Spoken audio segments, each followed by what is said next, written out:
What if there were a news and information venue that took seriously the proposition that there is a large and underserved audience having a pent-up and enthusiastic appetite for more substantive and challenging public affairs news content than has ever been previously available? What if this venue took just as seriously the proposition that we have embarked upon the early stages of a historic transition of unprecedented global scale, complexity, and critical need for cross-disciplinary evaluation and cooperative institutional integration as the major cable stations take seriously their relentless pandering reinforcement of the myopically narrow tribal audience biases of their presumed political bases. In short, a venue offering content that goes completely beyond an obsession with short-term left-right political muckraking. This is precisely the intent and objective of the founding of this new venue, the Imperative Report, A New Kind of News. Hello, my name is Mark Reiners, and I am the founder. And I am grateful that you would take at least a little of your time to explore whether the cause of this visionary and challenging public affairs media project might be worthy of your support. If you care about public affairs media, or if you feel that you would care much more about public affairs media if only there were a source which illuminated issues in new ways more complementary with our real needs and challenges, and which actually respected you enough to consider that you just might have an appetite for something more than the endless pandering to identity tribalism and the stale framing of issues in terms of presidential tweets and the endless echo chamber rehashing of the political talking points of two parties, both of whom often seem to be determined to rhetorically paint themselves into a corner of irrelevance, then I believe there is a very good chance that you may find the prospect of supporting this project to be worthy of your most serious consideration. That will certainly be my hope. As you've probably already noticed, I have scripted these opening comments. I know it can make things seem a little bit stilted, but it did seem to be the best way to minimize the risk of forgetting points that I had intended to include, or the need for multiple re-recordings, so I do hope that you can bear with me on the scripting. And having been advised also by people with far more experience in seeking support for worthy causes than I currently have, I'd like to share with you a brief personal anecdote regarding how and why I came to have such a passion for what has evolved over many years into this challenging and ambitious project in public affairs media. Back in the mid-1980s, during a period when unemployment insurance provided me with the luxury of a bit of extra free time to more fully indulge my passion for reading and study, I finally managed to get to a book which had been on my reading list since its original publication in 1980. A book entitled The Third Wave, and authored by the late and very justifiably renowned futurist Alvin Toffler. Reading this book became a major watershed in my admittedly unconventional and iconoclastic direction, setting me off on a course of passionate interest in and independent research into the nature of complex systems that continues right up to this very day. Though presenting some of the most profound and demanding challenges in all of science and philosophy, it is a subject of endless fascination, a subject of kaleidoscopic richness over many social and scientific disciplines, and yes, a subject of great complexity in itself. But as I proceeded further and further along this research path, something which initially seemed merely of indirect and ancillary interest began to loom larger and larger as a source not only of academic interest, but of real living concern. And that concern has only deepened as the years have accumulated until the 2016 election, frankly. And parenthetically, before I continue, since that last statement could so easily be misconstrued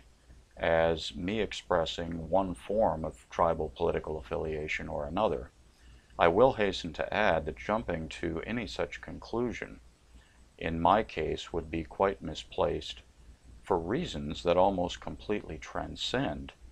affiliation with tribal political affiliations of any kind. Something that I hope will become more clear if you do choose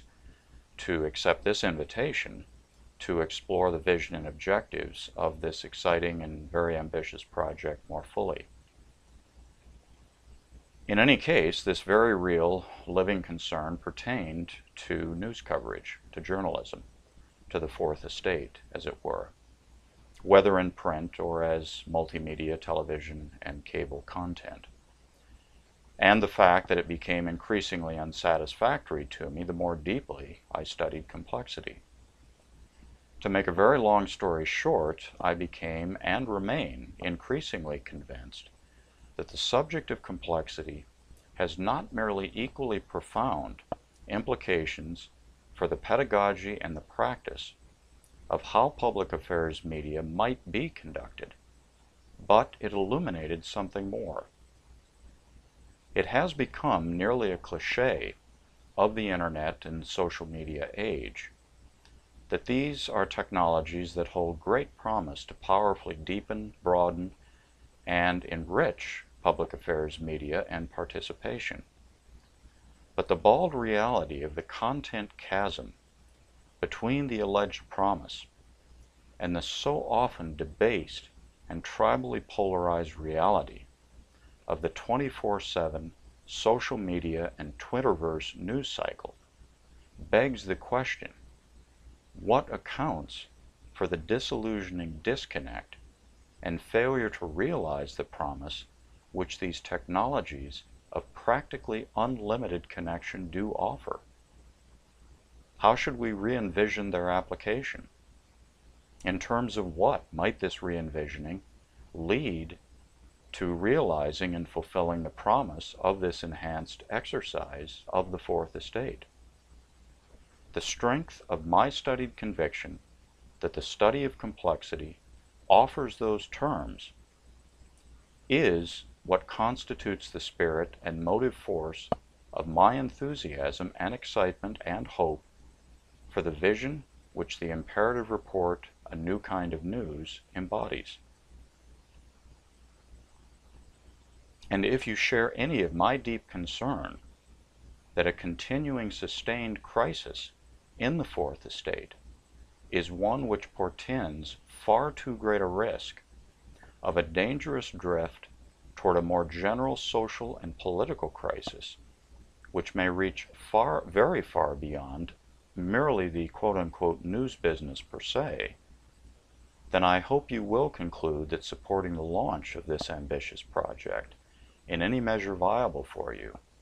may just be a cause worthy of your most serious consideration. If you do conclude this, here are a few things you may be very assured of. Certainly my very deepest gratitude, the authenticity of my intentions, and the earnestness of my determination to utilize that support to achieve something which matters, and something which just might, with a little help from my friends, end up making not a small difference. And in the hope that this brief personal introduction might serve to leave you more receptive to a deeper consideration of the real nature of the crisis in the Fourth Estate, and the vision, scope, and potential of the imperative report, A New Kind of News, to number one, provide at least a partial antidote to that crisis, and number two, to fulfill my aspiration for this endeavor to make a real difference, I'd like to leave you with a question before closing my personal comments. During both the Occupy Wall Street movement in the aftermath